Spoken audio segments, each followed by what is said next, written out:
Bismillahirrahmanirrahim. Assalamu alaikum. This is your very own Fareeha Farrukh, and tonight on 360 Digital English, Pakistan's truth speaks louder than propaganda. From the fierce battlefields of Wana to the commanding depths of Arabian Sea, and from the heart of Islamabad to the borders of Afghanistan, Pakistan stands firm, defiant, and unbroken. In this episode, we bring to you three critical fronts of Pakistan's resilience. The heroic operation in Wana, where Afghan-backed terrorists were crushed by our forces. The rise of Pakistan's naval power as Hangor-class submarines prepare to enter service. And the undeniable evidence exposing Afghanistan and India's hands behind the Islamabad suicide attack. Let's begin with the first, the battle in Wana.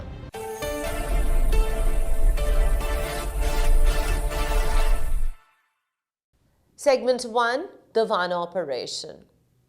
Security forces have successfully eliminated all terrorists who stormed Cadet College Wana in South Waziristan, rescuing 650 students and teachers after an intense hours-long operation. According to official security sources, the attackers were identified as Afghan terrorists attempting to infiltrate the cadet college. The assault was completely foiled through a comprehensive and courageous operation by the security forces, confirmed one source. The attack began early in the morning with a powerful suicide blast at the main entrance, injuring 15 civilians and 4 security personnel, including Naib Subedar Tabish, Lance Havaldar Shakil, and soldiers Abdullah and Waqas. The injured were quickly evacuated for medical treatment. Sources cited by the Express News revealed that the terrorists were receiving continuous phone instructions from the handlers based in Afghanistan. Despite the chaos, no student or teacher was harmed. A senior officer described the operation as swift, effective, and surgical. All 4 terrorists who entered the building were neutralized, security sources said, adding that a 5th suicide bomber was also killed during clearance operations. Bomb disposal teams later searched the premises for hidden explosives. A rescued laborer told the Express Tribune that construction of a mosque was underway inside the college when the attack began, and that the number of terrorists could have been more than 3. In an ISPR statement, it was confirmed that the terrorists tried to storm the college but were repelled by security forces who engaged them immediately. One of the students later said with unwavering resolve, "The Pakistan Army established this cadet college so we could gain education, peace, and progress. These cowardly terrorists have always wanted the children of Waziristan to remain deprived of education, but they failed, and they will always fail." जोना पर हमला हुआ खारिजीन का, और उनका मकसद यही था कि हमारी पढ़ाई और हमारे रोशन मुस्तकबिल के मिशन को नाकाम बनाया जाए। लेकिन अल्हम्दुलिल्लाह हम न डरे हुए और न हम नाकाम हुए। अल्हम्दुलिल्लाह हम कामयाब हुए और एक पाक फौज की मदद से। The Interior Minister, Mohsin Naqvi, stated that evidence has been provided to Afghanistan, proving that individuals trained there before launching attacks inside Pakistan. He warned that if Kabul failed to act, Islamabad would be compelled to take necessary measures. The message from Wana is clear. Pakistan will fight terror, not with words, but with action, precision, and power. Segment 2, the sea strikes back, Hangor-class submarines. While our soldiers secure the land, Pakistan's Navy is fortifying the seas. Admiral Naveed Ashraf, Chief of Naval Staff, has confirmed that the first batch of Chinese-built Hangor-class submarines will soon enter service, a milestone that could reshape the balance of power in the Indian Ocean. He said, and I quote, "The submarine program is progressing smoothly." He explained that the project reflects deep Sino-Pakistani defense cooperation, promoting self-reliance through technology transfer and skill development. under a landmark 2015 agreement. Pakistan is set to receive 8 Hangor-class submarines, 4 built in China and 4 produced in Pakistan under technology transfer arrangements. The deal, worth $5 billion is China's largest ever arms export contract. Chinese origin platforms have proven reliable, technologically advanced and perfectly suited to Pakistan Navy's operational needs.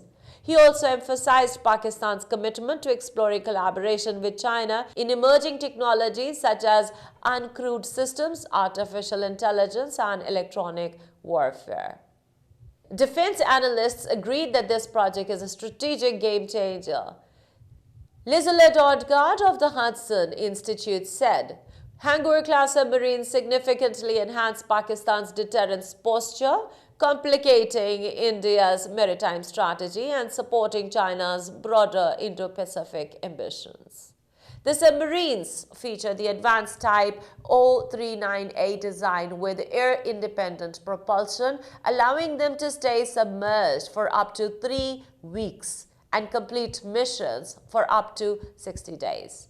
They're armed with torpedoes and submarines-launched cruise missiles, giving Pakistan a potential second strike capability. Jagannath Pandey, a senior researcher in Stockholm, added that this development would thicken Pakistan's sea denial posture and make Indian anti-submarine operations more complex and costly. Although Germany's refusal to export engines under the EU arms embargo caused delays, China's CHD-620 engine now powers the Hangor fleets, a sign that Beijing has bypassed Western technology restrictions. Experts note that while the CHD-620's operational silence is yet to be tested, these submarines mark a leap forward for Pakistan, a bold statement that the Arabian Sea now echoes with Pakistan's presence. Segment 3, the Afghan and Indian nexus exposed.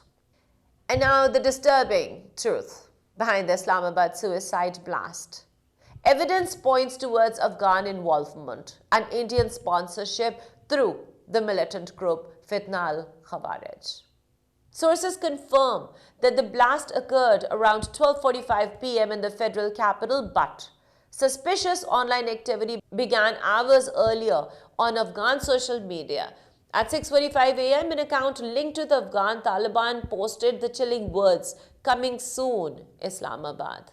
The same day, Taliban-linked accounts and the Afghan outlet Amaj News circulated threats calling for raising the Afghan flag in Lahore and setting Islamabad on fire.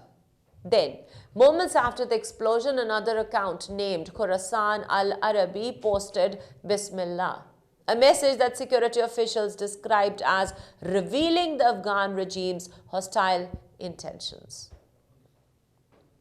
Well, the Interior Minister, Mohsin Naqvi, told the media that the suicide blast near the Islamabad G11 courthouse killed 12 people and injured 27 others. He said that the attacker's initial target was the district court premises, but after failing to enter, he detonated near a police vehicle. Naqvi added that another vehicle-borne suicide attack had taken place a day earlier at an entry point in Wana and that communications had been traced to Afghanistan. He said, and I quote, "We are aware of what Afghanistan is doing, but those behind the court incident will face consequences." He reiterated that Pakistan will not compromise on its security and that those who train and launch terrorists from Afghan soil will be held accountable. Intelligence sources now believe the explosions in Islamabad and Delhi are part of a coordinated campaign by anti-Pakistan elements seeking to ignite instability across the region. And now my personal analysis. Let's strip away the pretense. This is no coincidence. These attacks, these posts, these cross-border operations, they are pieces of the same hostile puzzle. A deliberate attempt to shake Pakistan's internal stability while testing its patience on every front. But the difference is, this is not 2001. This is 2025. Pakistan is no longer on the defensive. We do not plead for peace, we enforce it. Our army crushed Afghan raid terrorists in Wana. Our navy now commands silent strength beneath the waves, and our intelligence networks are exposing the nexus of those who believe Pakistan can be cornered. To every extremist, every handler, every state that fuels terrorism, know this.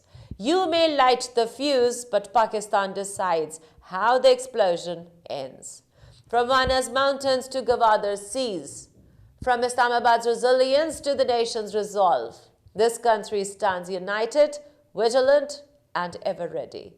Well, this is your very own Fareeha Farrukh. You're watching 360 Digital English. Pakistan's truth will always speak louder than propaganda. Take care. Allah Hafiz.